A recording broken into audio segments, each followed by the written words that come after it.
We have seen over the course of the past 10 days a dramatic acceleration in the buildup of Russian forces and the disposition of those forces in such a way that they could launch a military action essentially at any time.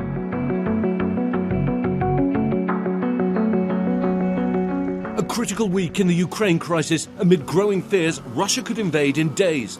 The White House continuing to ring the alarm. The US repeating that its intelligence shows Russia could be planning a fake attack on forces loyal to the Kremlin that would then be used as a reason to invade. Putin is a master of disinformation. The Russians always create a false pretext for invasion, and so the US is worried that they'll do the same here in Ukraine. Throughout this crisis, there's only ever been one person who really knows if there'll be an invasion.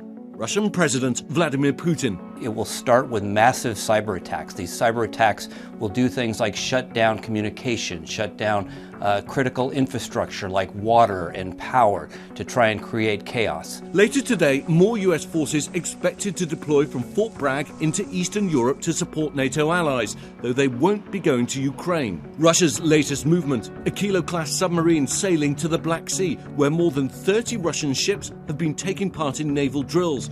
And just across Ukraine's borders, more than 130,000 Russian troops amassing on 3 sides of Ukraine. Russia vehemently denying any intention of invading, accusing the US and others of being hysterical with their warnings.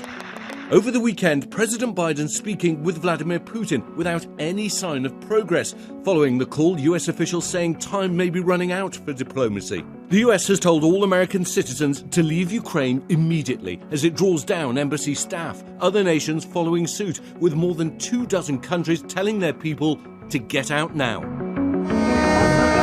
After days of protests that brought this crucial trade route between the US and Canada to a standstill, police putting an end to the week-long blockade. You have a vehicle that's parked in here. We're asking you to move it. Towing cars and pickup trucks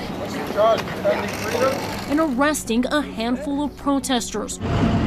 Arashan Singh on the border as authorities moved in. Law enforcement has made its last push to clear protesters out of the way. They're about a mile from the bridge entrance, and there's no protesters left. The mayor of Windsor stating the economic crisis at the Ambassador Bridge came to an end, and experts say the reopening of North America's busiest border crossing couldn't come soon enough. It's just one more thing that is challenging auto production.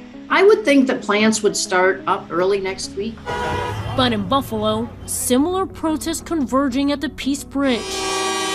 Overseas, large protests against COVID-19 restrictions erupting in the Netherlands.